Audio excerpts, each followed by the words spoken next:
And welcome to episode 95. This isn't your daddy's 95. Sorry. Sorry, I was watching YouTube videos of Windows 95 splash screen loading up in an emulator on a Pi 2. Don't ask me why. I'm kind of sad like that. Anyway, I will have the feed updated before the end of this week. I think part of it was my frustration from our technical difficulties last time, which is why we're going to start out by kind of wrapping up what we were talking about last time. But first, Shaggy won a contest, so he's going to be gone in November for a few days. The 12th and the 13th of November, that Thursday and Friday, I participated in the System 76 Superfan contest, and I won an entry. There was 10 entries, and I don't remember the other people that won, but there was a couple of people that did some things programmatically. One person was working on writing an AI for the Mycroft AI, I think it is. It came out on Kickstarter or something. Another person wrote a really simple app that just displayed the System 76 logo. I created a meme. I can share it with everybody later on. It's the greatest man in the world, and I just put some text on there that I thought was amusing, related to System 76. Anyway, it's a round-trip flight to Denver, Colorado, where their headquarters is. I get the opportunity to play video games and stuff, and I get to play with all their new systems. And mostly it's because System 76 is coming out with their new Skylake-based products. So if you go to their website right now, you'll be able to see the two systems that they've updated already are the Wild Dog Pro, which is kind of like their a smaller desktop system with a lot of power crammed into it, kind of halfway between Mini ITX and ATX. So it's really interesting. And then they've also got their Serval workstation laptop that has, now with the Skylake processor, it has a full-blown desktop-grade CPU in it, which has the Core i7 6700 or a choice of the 6700K, which is overclockable. And one thing I'm really interested to see is whether or not they're going to allow the overclocking from within the BIOS or something like that, which I may or may not tweak with because I've never messed with the voltages and I don't want to break their stuff. So I'll find out when I get there. It sounds, and full desktop processor, meaning the battery's not going to last very long. Considering that it's an 18.4-inch laptop with high-grade GPUs, like you had the choice of either a GTX 970M or GTX 980M, and those are just the regular grade, or you can get a Quadro, I think it's 1100K or 2200K, which the Quadros tend to have more video memory because you're usually working with more 3D-based rendering stuff for content creation and stuff like that, or video game development, which, as compared to a normal consumer-grade GPU, it's more based for, it can still do the content creation, video editing, and stuff like that, but it's more geared towards gaming. So, from my understanding, you're going to be able to provide feedback to Roundtable and everything else. Yep, I'm excited for that. I don't know exactly what else is going to be involved. I know I get the opportunity to play with all their products and stuff like that. They're giving us a stay at a 5-star hotel. It's the Brown Palace Hotel there in Denver, which is like right in downtown, so it's within walking distance of everything. And the thing I found the most amusing was there's a dispensary just right down the street. So I can just walk down the street and legally buy weed. So you may be a mile high in more ways than one. Yeah, one of the recommendations, I looked up some travel information already, just so I can plan ahead of time, because I'm weird like that. And they recommend that you drink plenty of water like the day before, and make sure when you get there drink plenty of water because it's a higher altitude, and people that aren't from higher altitude are not going to be used to it. So your body's going to be, the climate's going to be different, and you're going to lose water easily. You're probably going to sweat more and stuff like that. So they recommend drinking more water and stuff like that. So I'm just really excited to go somewhere farther outside of Missouri than I've ever been. Well, Curtis has us beat by that. By yes. But a couple more states past Colorado. Actually, no, it's about a state past Colorado. I've been to England twice. Oh, nice. Well played. Well played. But last time we mentioned how there was this possible discovery of liquid water on Mars, the treaty that prevents any of us from just exploring further because, well, we don't want to contaminate. We want to keep the environment as untouched as possible, and so now that's going to segue into other things. We're going more into robot-based exploration as opposed to human exploration because it's, well, actually cheaper to do it that way. And if I remember correctly, we speculated on whether there would be a human expedition to Mars or not, which I think kind of brought up the whole robot exploration too. Do we have any additional thoughts on all of that, or?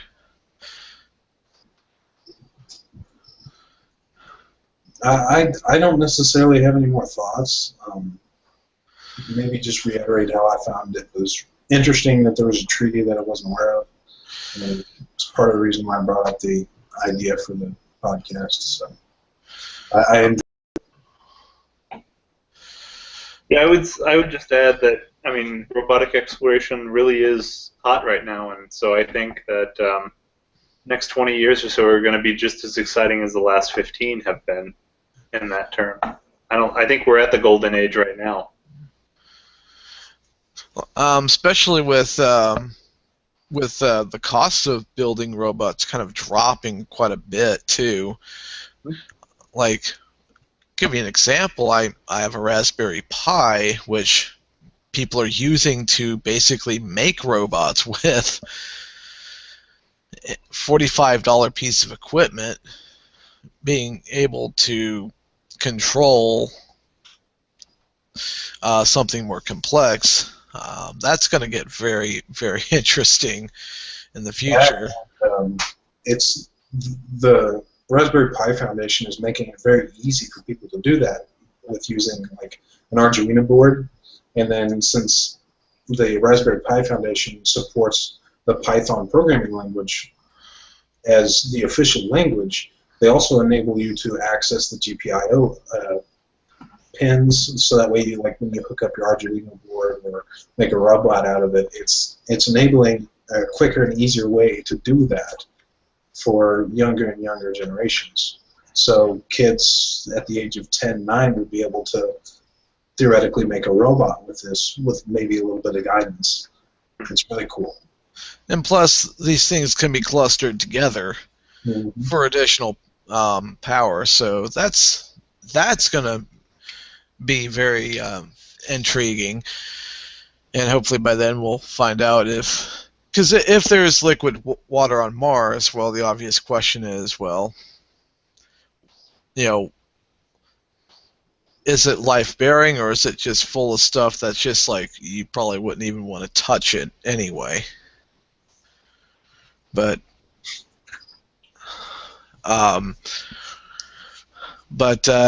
anyway, I think part of the imagination that science can kind of strike up with us is, possibilities and possibilities of possibilities, and I think that's why those who love science also love exploring fantasy too, and why we play the games we do. I've I've played board games myself. Besides video games, And I've played a little bit of Dungeons and Dragons, which is the closest thing that we have to what we're about to talk about. Curtis brought this one up because tabletop gaming involves more than just a pencil and a paper and a dice. Involves a multitude of areas, and for those watching, yeah, hold those up again so we can see them. So yeah, I have rule books. I have templates. You've got models.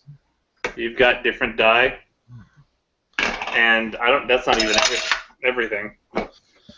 So yeah, it can get quite cluttered. There's figurines involved as well. Well, we like to refer to them as miniatures. Miniatures. A good example of one such. Generally plastic, resin, or the old ones used to be metal, a lot of pewter.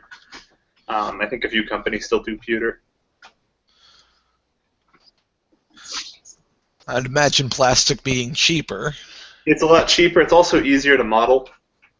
It's easier to work with. It's lighter. It's harder to damage on the table. Right. So it's one of those cases where plastic is actually better than the metal. Oh yeah. Which is, not usually the case with things that are made of plastic. So one of the most popular tabletop gaming is Warhammer. That I've heard of it. I've seen this at conventions where people in a gaming type setting room they have it all set up with everything laid out, and I'm like, oh my, this looks very involved. For beginners, what is the history of this? What's involved in all of this? Well, so wargaming actually started in the 1700s as a way to train military soldiers.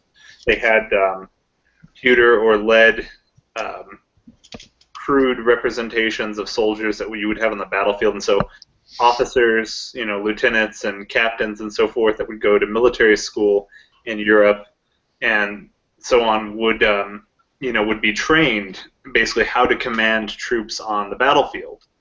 And there's actually a really cool University of Virginia, I believe, has a website that's like a history of wargaming in general that you could spend hours talking about.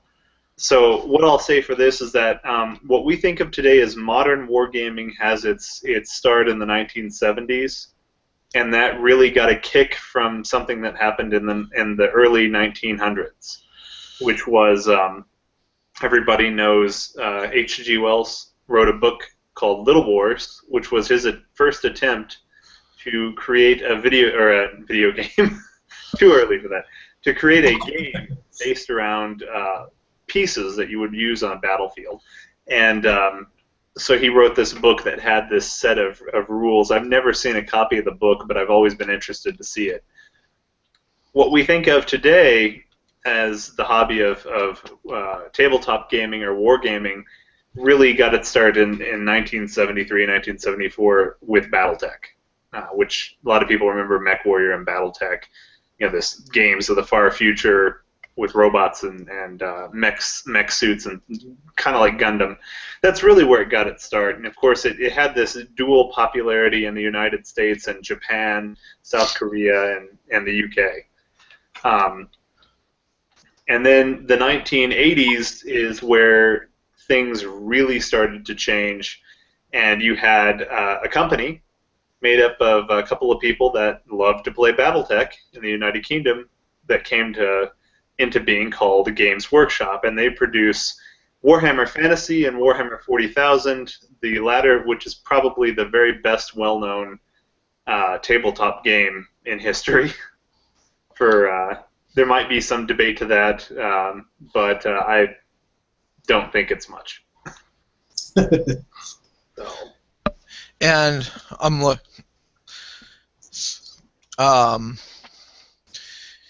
there's been all sorts of properties. Mage Knight, which is now defunct. Warhammer Fantasy, Warhammer 40K Games Workshop, started in the 80s. War Machine Hordes, Privateer Press, Flames of War. Some of these are early 2000s, so. Yeah. Uh, so, what is the premise of Warhammer? Oh my God, that is a loaded question. So, to give you just a little bit of hint as to why Warhammer 40,000 specifically, even more than fantasy, is really one of the most well-known, is because it has this massive, massive collection of made-up sci-fi history and lore.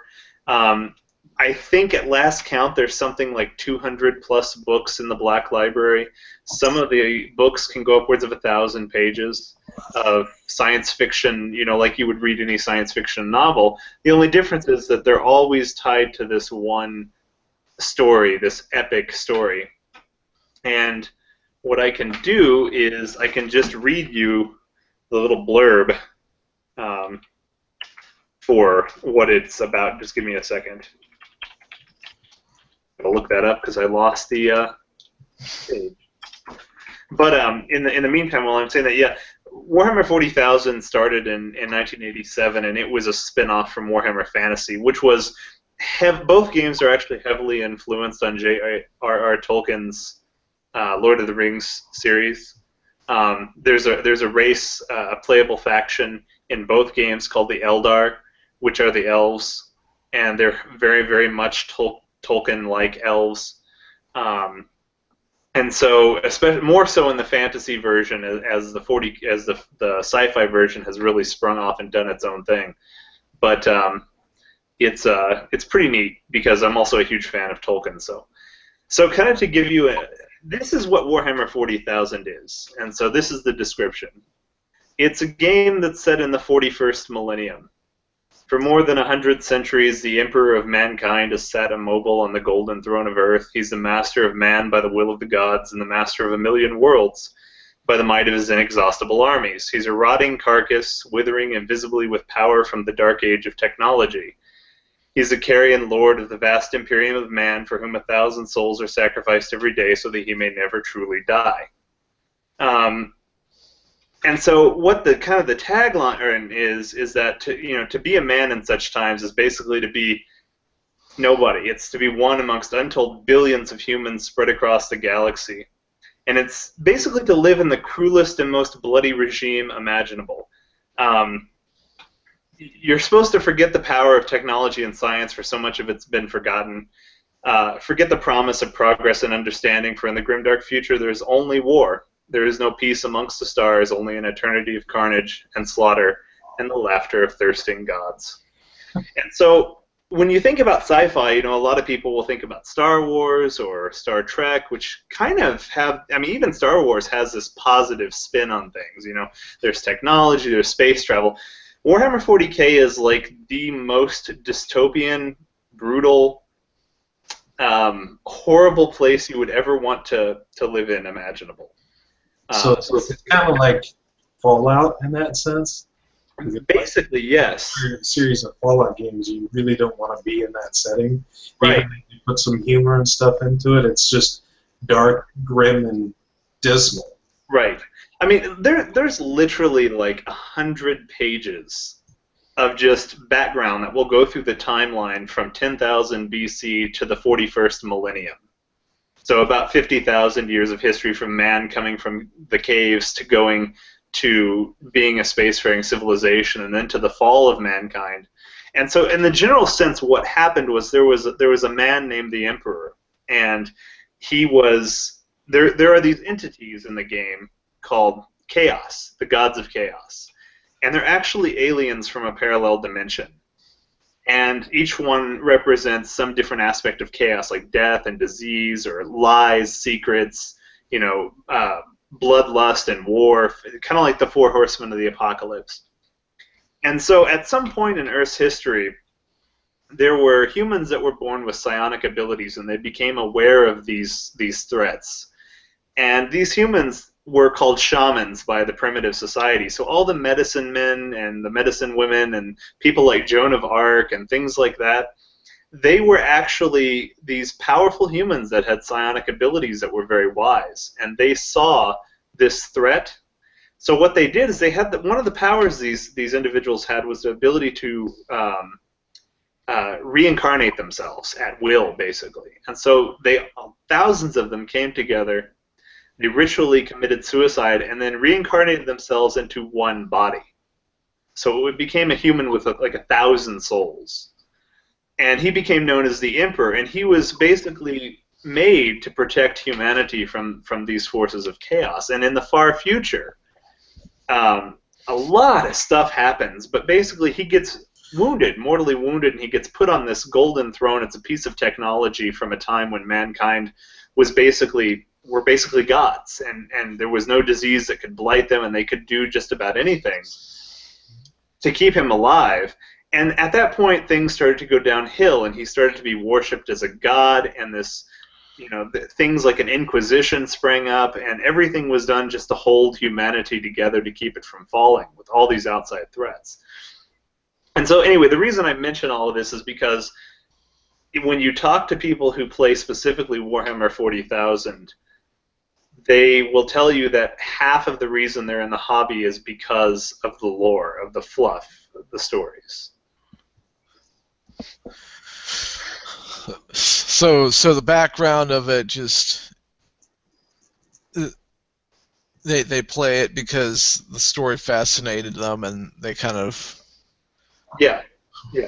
I mean, when you look at it too, like an interesting statistic is that actually only about 20% of people who buy Warhammer models actually play the game.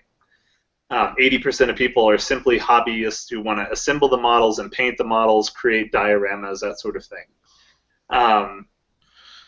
And then you think about you can do some finagling with the statistics, and so people will say, well, it was about 50% fluff that got me into it, and then it was about 40%. How cool the models look, because they're really impressive. Citadel has been doing great work for the last 25, 30 years. And then it's 10%, I get to play a game with my friends on a Friday, Saturday, Sunday night, whatever your game night is, and just have some fun. And what all is involved in the gameplay? Like I said, closest thing I've done, it involved a pencil, paper, maybe a dice or two, but there's more to it than that from the sounds of it. It's not too terribly difficult. It seems daunting at first because there are, something like 10 factions that you can play, and everyone looks awesome, and it is really hard when you're first trying to get into the game to figure out what models you're going to play.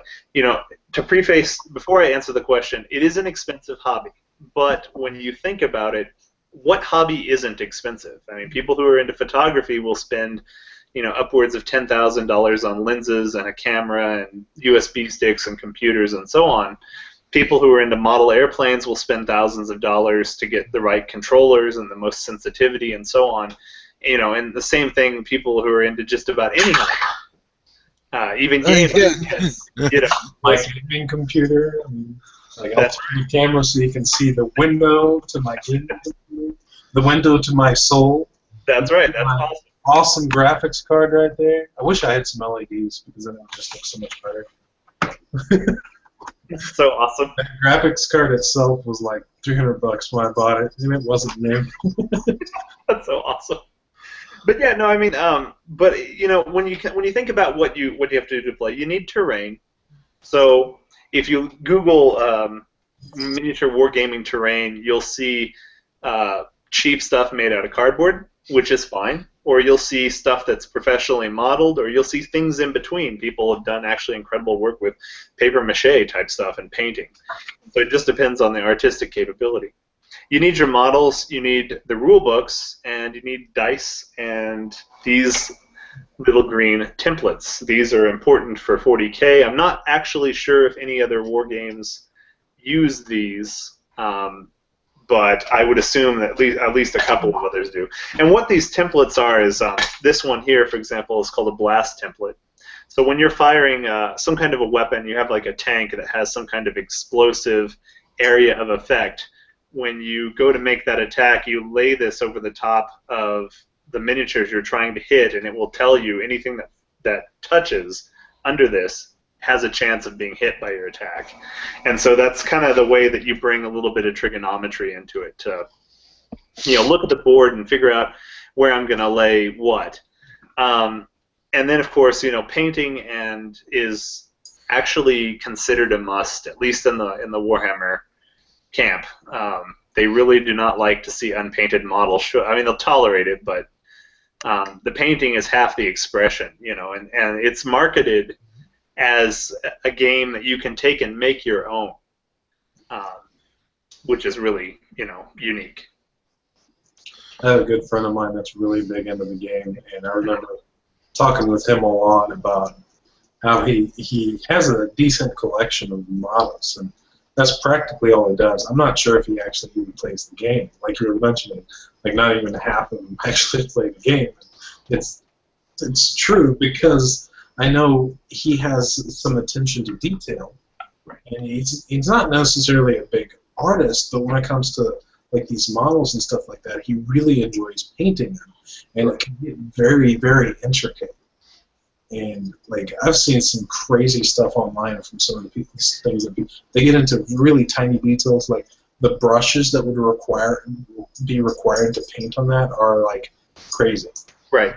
My dad was a big artist, and my mom too. They both have painted and done all kinds of things. So I've got a little bit of that in me. So I understand the time and the effort that would actually have to go into that.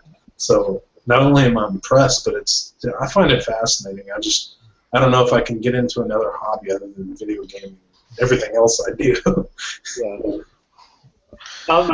Like all things, it's actually getting with people and finding a group that plays. A lot of people have this misconception that to play the game you have to spend lots of money. Like I did say, you can spend lots of money. But if you find a group, most of the time people in a group have 3, 4, 5 different factions worth of armies. And if you want to play, they'll just let you play with their stuff. And I actually know people who have spent no money on the game outside of maybe buying the rule book just for strategizing at home, and just wander around their play group borrowing everyone else's models and playing with them, which is what the models are meant to be. They're meant to be played to play the game. And so, a lot of times, especially if they put a lot of work into painting or modeling, then they're going to love it to see their stuff being used, which is really cool because you don't see that in a lot of other hobbies. A lot of times it's bring your own stuff and leave mine alone. Yeah. Yeah, so basically this would be a perfect thing for, say, if you want to form some campus organization, this would probably be a good thing to form if you're into that sort of stuff. And because that would be, it reminds me of the anime club where in the beginning, getting a good collection of that stuff was expensive, and joining a group would be the best way of finding out more about your shared interest without spending a whole lot of money. That's right. I'm a big advocate of the hobby because, and before I say this, I'm not a video game heretic. I love my video games too. But I'm a big fan of the hobby because it puts people in a room right across a table from each other and forces them to interact, which in the age of these doesn't happen that much anymore.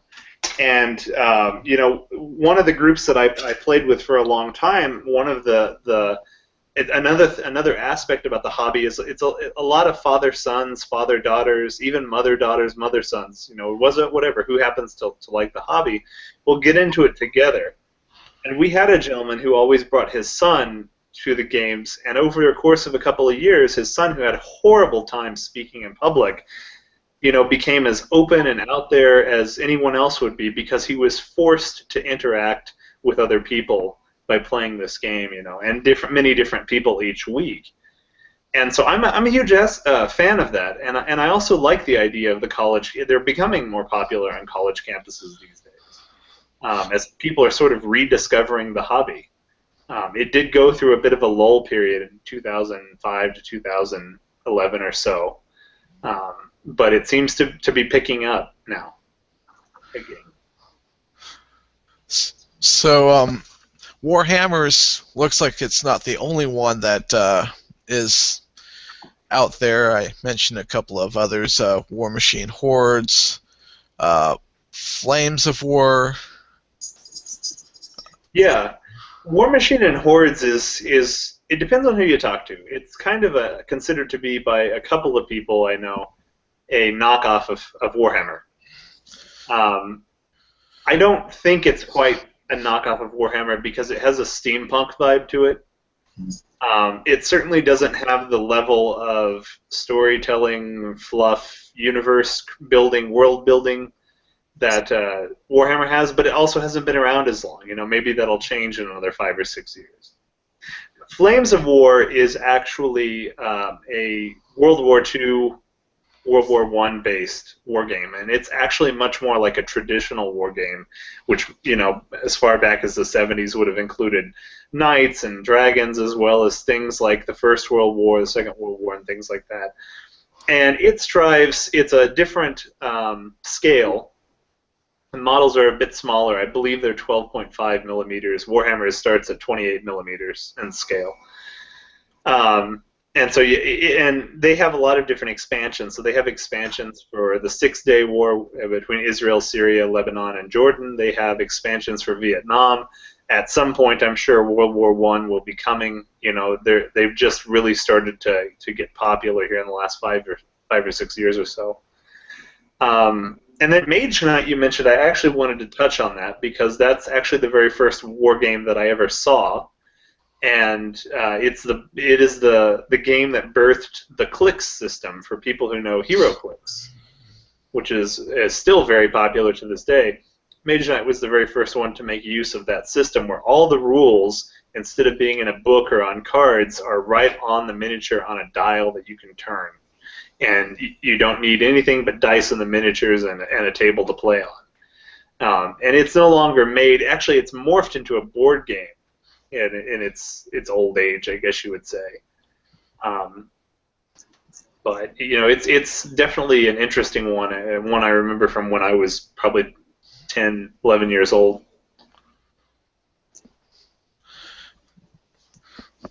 So there's all kinds of links. You mentioned Virginia. Mm-hmm.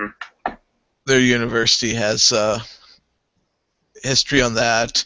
Bell of Lost Souls is their tabletop news, and there's all kinds of other stuff like Games Workshop Store page, Forge World UK.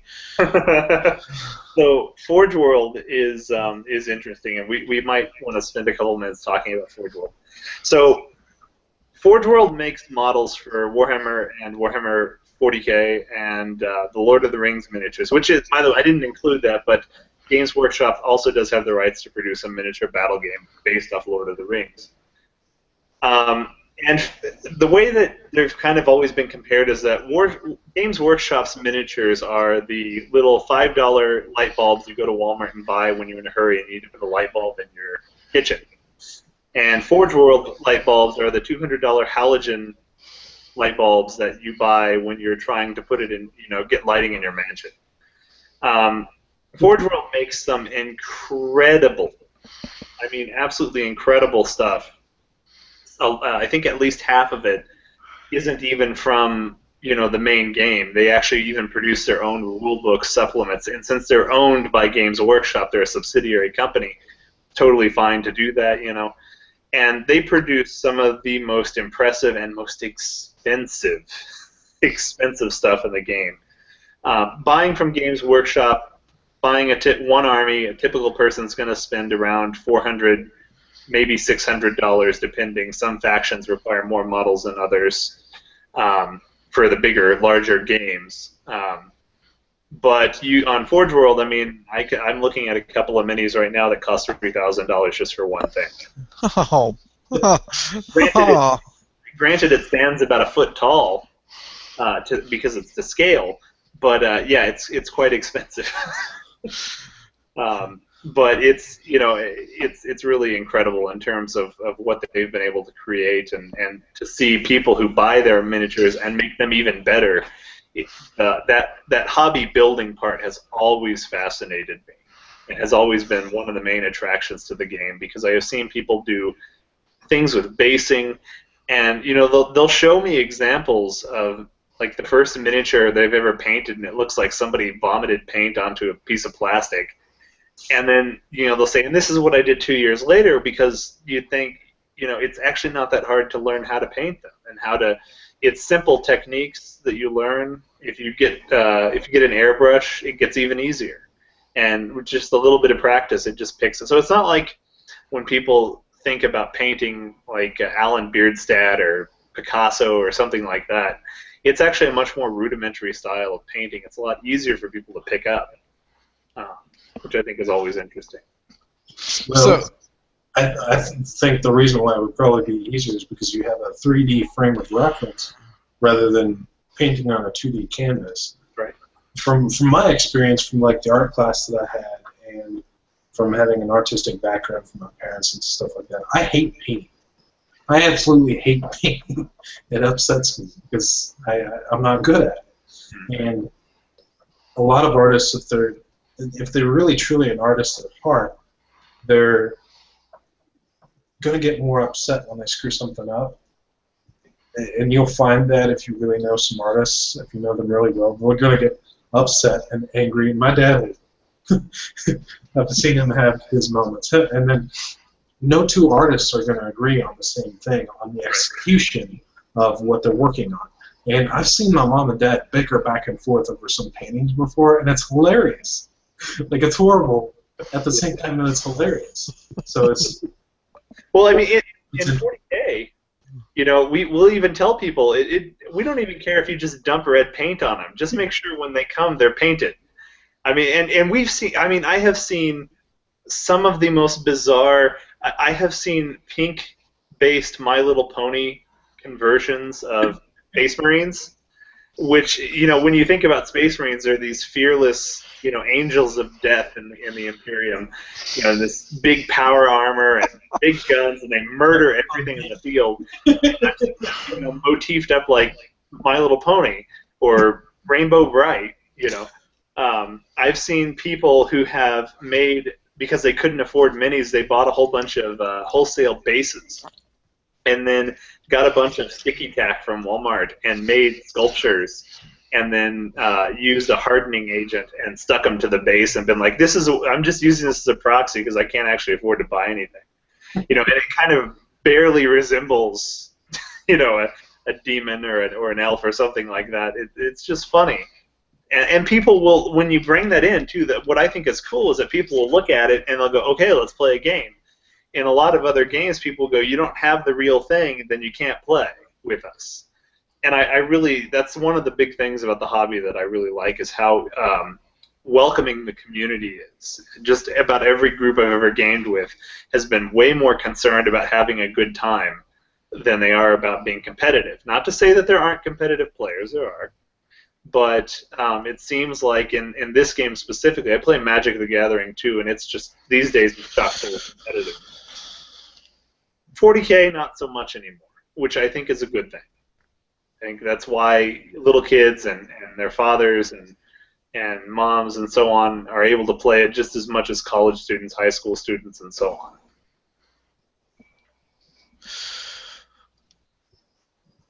What kind of paint can be used on these?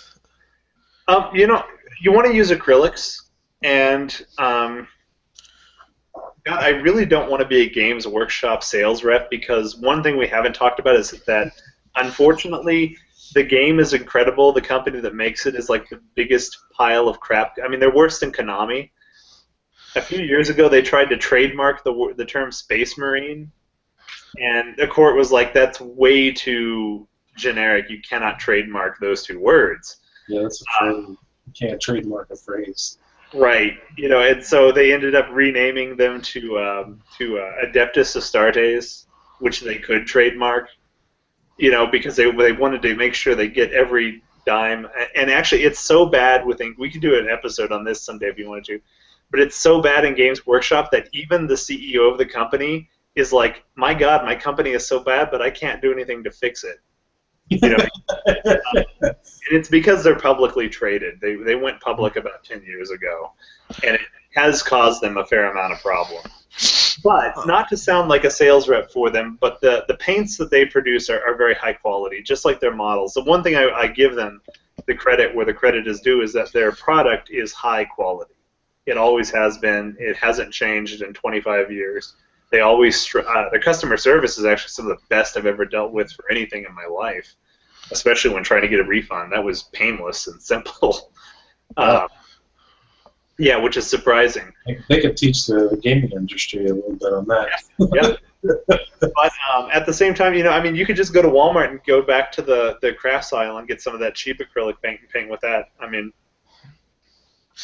So there's, Vallejo makes paint. I think there's a couple of other. You just type mini wargaming paint. There are companies that make the specific colors.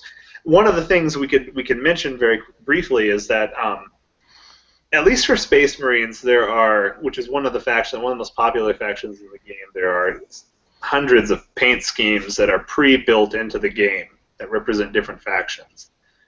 And these all stem from 20 characters who raised different legions all over the galaxy, and each one had a color of their armor that kind of, went down through the generations. Games Workshop actually, for a long time, 2 of the characters, we didn't know anything about them or who their legions were. And people would go wild with these fan theories about, background stories and hidden conspiracies and all this stuff until one day, Games Workshop, they actually came out and they said, look, we left 2 spaces open so that if you didn't want to paint based on something we created, you can make up your own paint scheme and just say, oh yeah, they're that guy, that legion, that's where they came from. And so it was actually, it was never done as like some kind of story plot conspiracy or anything like that. It was just simply, a way to give an outlet to keep your stuff in the canon of the game, even if you decide to paint your Space Marines My Little Pony pink. And you mentioned that Games Workshop is publicly traded. They are trading on the London Stock Exchange, I'm assuming, yes, at nearly 560 British pounds. Yeah. And that's like what in U.S. dollars? I'm trying to.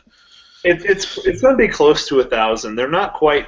A pound is not quite double $2 yet. I was going to say, it sounds like it would have been like $700, but I know that was a low ball. So yeah, I think 1 British pound is like $1.40, $1.50, something like that now. Right.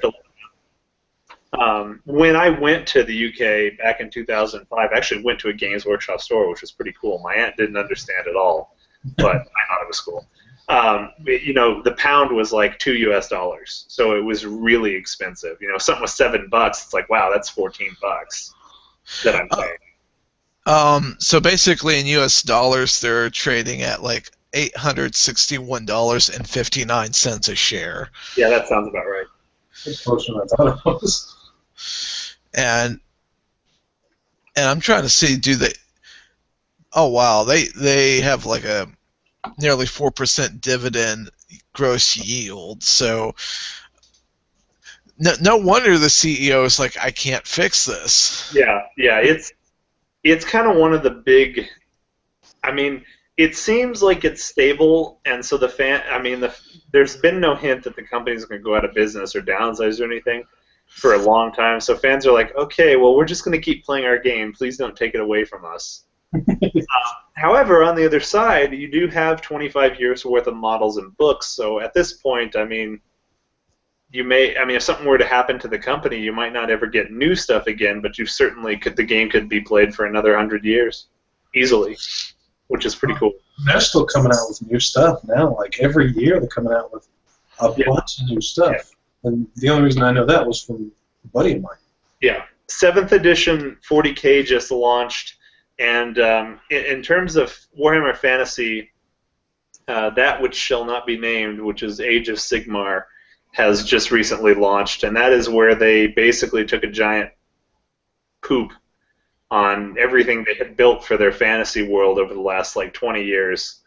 And they had there was an apocalypse, and that world was destroyed, and now we have Warhammer in a new world where we can make it look more like 40K, and hopefully it'll sell more.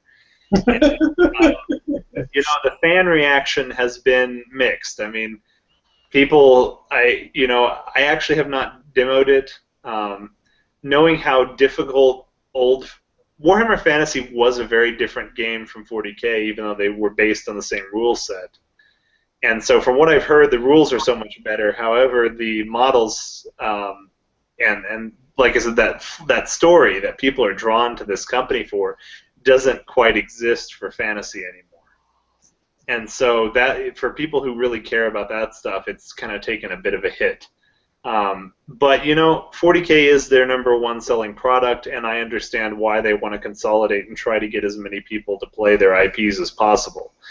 About 3 years ago, Games Workshop had this huge cull. They used to have an entire section of specialist games, things like Blood Bowl, which was Warhammer Fantasy Football, with orcs and goblins and chaos demons, and it was a hell of a lot of fun. They had Necromunda, which was basically tabletop D&D in the Warhammer universe. They had Battlefleet Gothic, which was Warhammer as space naval battles between battleships and carriers and things.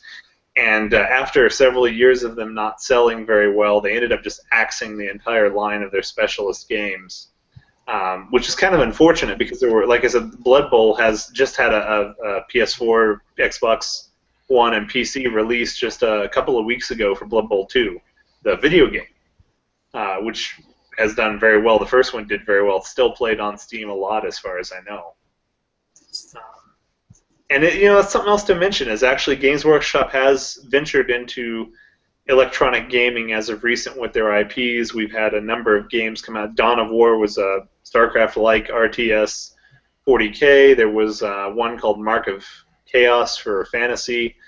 Space Marine was a 2011 tactical third-person shooter. They've had some really good electronic games that have come up over the last 7-8 years, too, which is pretty cool because it's helped to expand the intellectual property to the gaming market. So in order to take the company private, you would have to practically be a very rich person. Yeah. Good God. Good God. Yeah. It would not be cheap. Oh.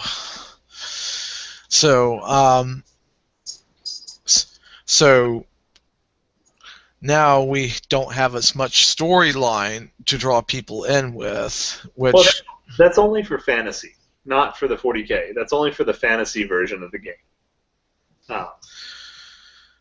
So now they're emphasizing 40K and more 40K. Right. So, oh man, you had me at the part where there was this human emperor that's with a rotting carcass. Yeah. I'll post a link for you to go to the wiki page. The wiki page has a condensed history. I read through it the other night just to kind of refamiliarize myself because been talking with friends about it lately. You can read through it in about 45 minutes. It's probably 22, 25 pages, and it'll deal with everything from basically the beginning of the universe, the history that they've created, to the 41st millennium, which is the current. Right now in the game storyline, the current year is 999 of Millennium 41, so that would be read as the year 40,099, 999, excuse me. It's really impressive the way that they've tied all these different factions into the game and into the gaming history. If you pull up Games Workshop's webpage, which I'm going to do right now just because I have a horrible memory sometimes. 40,000 has a lot of different factions that you can play. I mentioned humanity is seen as one faction, but humanity includes the Imperial Guard, which are your basic human soldiers. They gave him a gun, they gave him crappy armor. The joke in the 40,000 universe, they use what's called a las gun. It's pretty much the shittiest weapon, and we call it the flashlight or the laser pointer. You know, and so the Imperial Guard are basically just the backbone forces that are raised on worlds and to patrol the galaxy to throw the meat into it. Whereas the Space Marines are genetically enhanced humans. They're much stronger. They have much better technology. They have powered armor. They have bigger ships, better weapons, that sort of thing. But you know, there's the Eldar, which I mentioned. They're basically space elves. They've been around for like 60 million years. They're highly advanced civilization, although their civilization is dying. Their homeworld was destroyed a long time ago by a very bad event. They're the forces of chaos, which include the humans who betrayed the Emperor and followed his son Horus and what became known as the Horus Heresy and led to him being wounded and put on the throne. The Necrons are they're basically the Borg. They're these ancient aliens that gave up their souls to have metal bodies, and they are undying, and they want to make everything in the universe dead like them.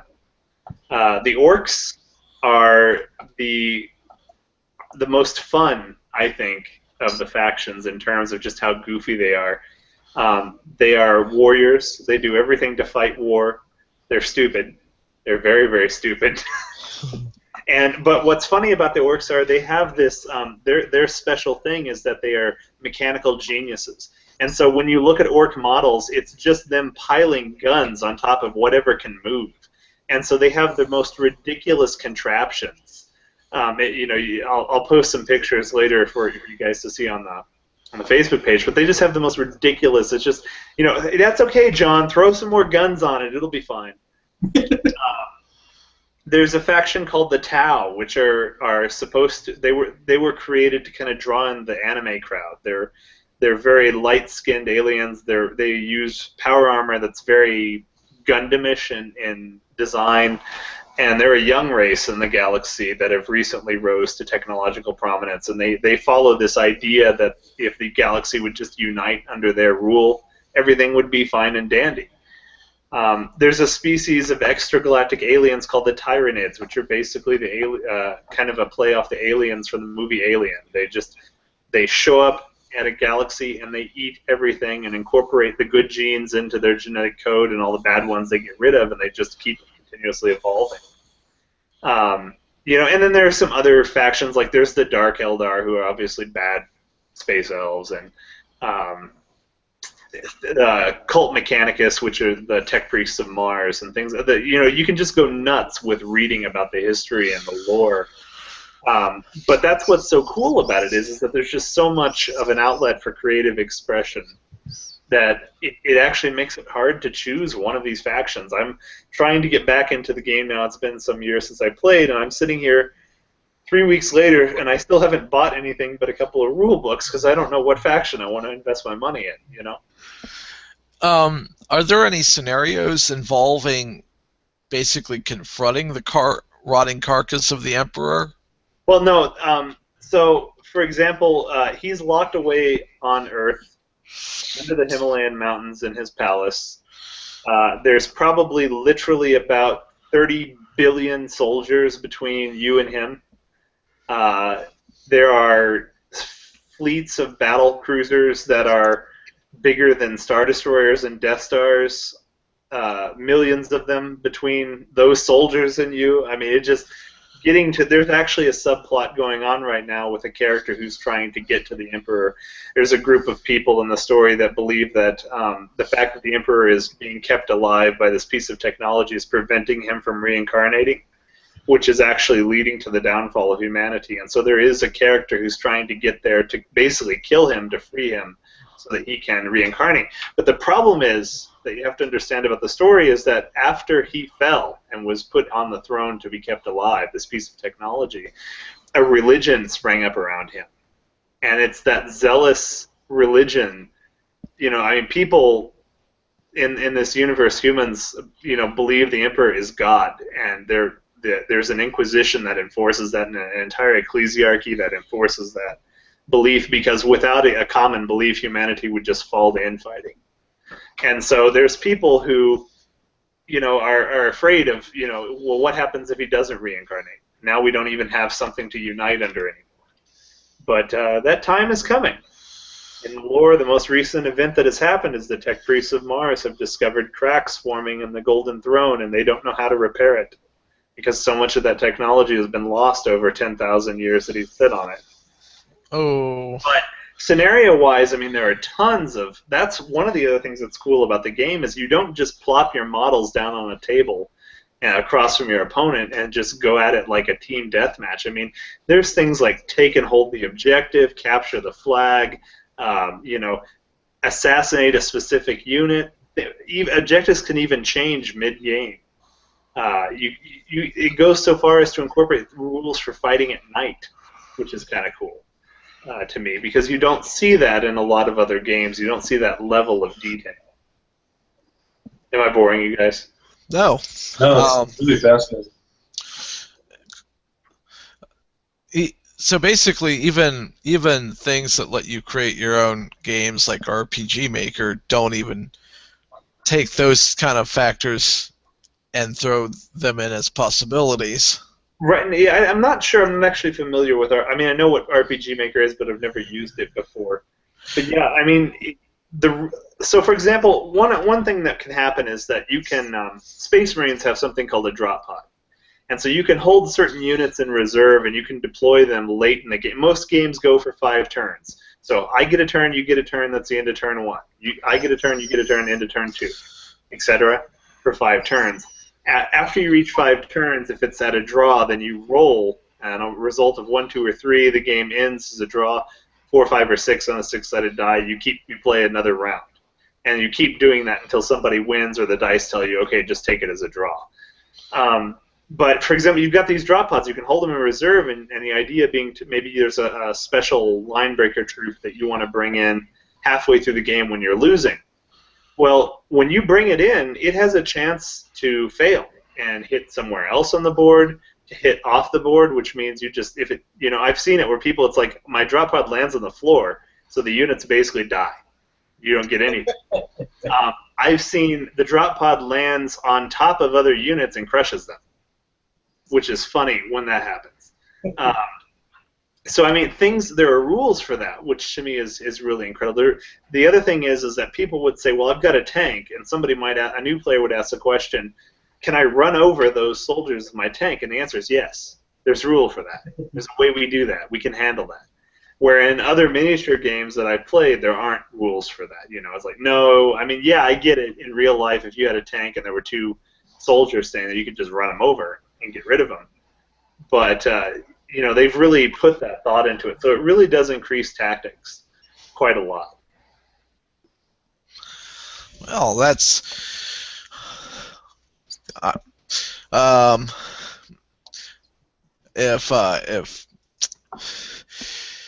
if I ever get enough spare time, I may look more into things like Warhammer down the road. This is a perfect example of something that has a dedicated following, but you don't hear about very often. And That's why I suggested it, because this to me feels like Nixed culture.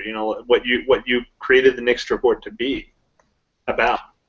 Because the part about overlooked pop culture is something like that that's very popular, has a good following.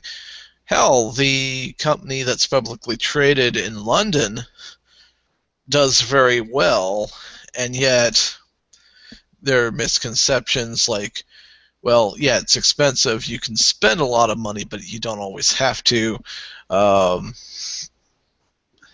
and everything else. So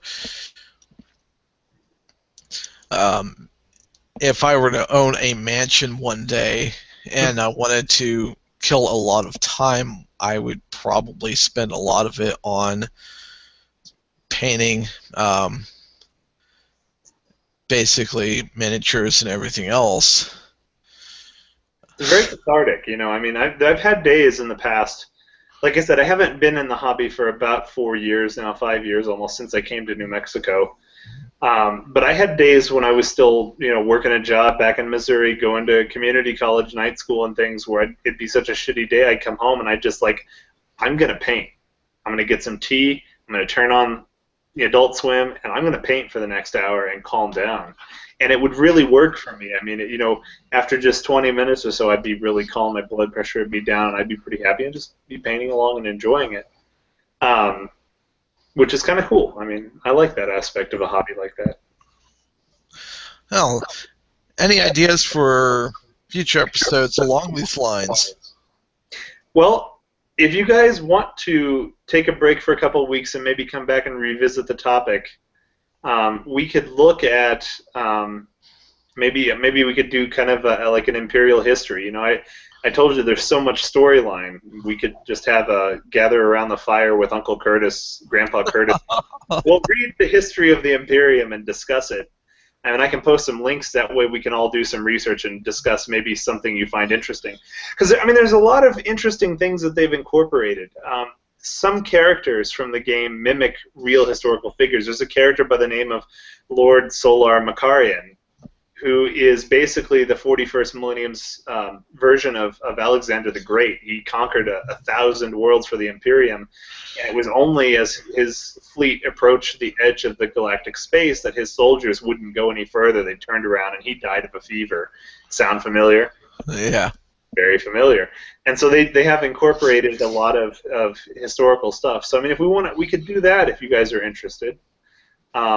I like the idea, honestly. I mean, this whole time that I've been listening to you talk about this, it's just making me want to go play Dungeons and Dragons. I'm telling you, you have Steam, right, Shaggy? Yeah, unfortunately, I've got so much invested in Steam. If you get some time, or I know they'll be on sale during a Steam sale. Warhammer 40,000 Dawn of War is a strategy game. I've seen it. Yeah, you can buy it as a bundle. It's excellent. It's not quite the tabletop version, but it's one of the things that has kept me occupied when I couldn't play the tabletop version, and it'll give you a good, you know, view of what the hobby is like. It's not the same, obviously, as a video game strategy, but it's good, and you know, I think I bought it on Steam a couple of Christmases ago because I used to have the CD version, the actual physical version. I bought it on Steam, I think, on sale for like $5.99 for the game and all 3 of its expansions. You know, and there's a lot of modding in the modding community for the game still too. So, and same to you, Tommy. I don't know if you have like a Steam capable machine, but I recommend the game, and I recommend it to the viewers as well. It's a lot of fun. I do have Steam on 2 of my machines. The one we're doing this on, and that one too. So. And it came out in 2004, so you don't really need any powerful system to run it. You know. It still looks good, but it's dated. I mean, you can tell. But I was also thinking the other day about other topics that we could do. And have we ever done anything literary on this show? The closest thing was in the infancy of this show where we talked about 1984, but that was a long time ago. That was before I was on the podcast. Yeah. That must have been with Stephen Kelly. Yeah. Okay. Well, I was going to say, if you guys wanted to like look at sci-fi or fantasy novels, Lord of the Rings, you know, I'm always game to talk about Tolkien. We could definitely do an episode on Tolkien in general, and I mean the only problem that I ever had with picking up one of his books and trying to read it is that it's not that it's bad. His books are amazing. Okay, the movies cannot compare to the books at all, and they did an excellent job at the movies. The movies were great. The movies were on an epic scale, but you cannot touch the epic scale that he had in the books. And what I mean by that is that, like, the one book that I picked up that I read a little bit, didn't have much choice. I had to pick one, and I couldn't find the first one. So I picked up The Two Towers. When I was in high school, I had to do a book review. I don't even remember if I ever finished the book. I don't think I could. Because you pick it up, and if you've never read Tolkien before, you're in for a surprise. If you're a big reader or anything like that, if you like heavy, heavy plot and stuff like that, he's got a heavy plot there, but the problem is you have to get through 15 pages of a description of a blade of grass before you get to the damn plot. Right. He goes into so much detail, and it's good. There's nothing bad about it. I don't have the patience for that. Right. I just don't. But it's good. I understand, because I had the same problem. I read The Fellowship, and I will admit I haven't read the other two, and it took a while to get through The Fellowship. You know, kind of like reading Ray Bradbury, actually. There's so much descriptive language that it makes it very difficult. That's why I like Warhammer 40,000. It's just kill, burn, maim, defeat the enemies of the Emperor. It's so simple, you know, by comparison. But no, it's I mean that was an idea I had. If you wanted to look at something like that, or if you wanted to do more with wargaming, we could even look at other war games. You know, we could do a whole episode on Mage Knight, which I think was an underappreciated game. And we could look at Flames of War, because World War II, like real-world wargaming, is kind of its own thing in its own right, which is really neat, and it's starting to become popular again. So, I mean, you know, those are a lot of options for us. Absolutely. I think that wraps this episode up. I'm going to be on vacation all next week, so that'll provide us with some opportunities to get together a little bit more often if you also choose, especially since in November, a couple days, Shaggy's going to be a mile high up in the air. Well, the unfortunate part is that same week on November 10th is when Fallout 4 comes out. So yes. I'm torn. Oh, we should do a Fallout 4 like post-launch day episode, because I'm getting it launch day. You know, I would have to burn some sleep, not sleep at all, to try and play as much of that. I'm so looking forward to the game because there's so much new stuff coming into it, and have we actually talked about the game at all? We've mentioned it a couple of times in our gaming episodes. I think when we talked about Grand Theft Auto, and then a few weeks ago. But I just saw the newest trailer, the Wanderer trailer. Oh, that was epic. Loved it. And it was a perfect song too. I actually told my professor, I said, on the 11th and 12th of November, I'm sick. What? I said, if you don't see me in class, I'm sick. So don't worry about it. You know, I figured he's old enough, he doesn't know anything about video games, we'll be good, but we'll see. Fortunately, I already took the 12th and 13th off, so I can't do it for the 11th. I don't think I could try and get away with being sick. But I mean, if you guys are interested, we could do like a you know, that week or something. We could do a first impressions and discuss what we've seen so far. Try to avoid some spoilers or put a spoiler warning in it for viewers. But you know, talk about, did we like it? Did we not? I have already pre-ordered it too. I told myself I wasn't going to. It's like that's the fourth game I pre-ordered, I think. I can't. I'm sorry. The only reason I didn't pre-order it is because Socorro is such a backwater little town that I know they will have a copy of it at Walmart the day I go for it. I know. They still have day one editions of Metal Gear Solid 5. Well, and they actually just came out with a incentive for pre-ordering too. Just like the day I found out, it came out the day before or something like that. There's so many different tiers of something you can win. I mean, there's T-shirts and stuff that you can get. There's 10,000 opportunities to get a T-shirt, and then the next tier is you get the T-shirt, you get something else like a little Vault Boy, I think, and then the next tier is you get the season pass for free, and all the way up to the grand prize is being able to go get a trip to go to Boston. I think you get to go to Bethesda's offices and stuff, and then you get to tour Boston, all kinds of stuff like that. So If I win it, that'd be awesome, but I don't think I'll win that. By the way, that's an orc unit, just for you to see. That's awesome. It's called a Killacan. It kills things. I love it. Yeah, it's great. Notice that.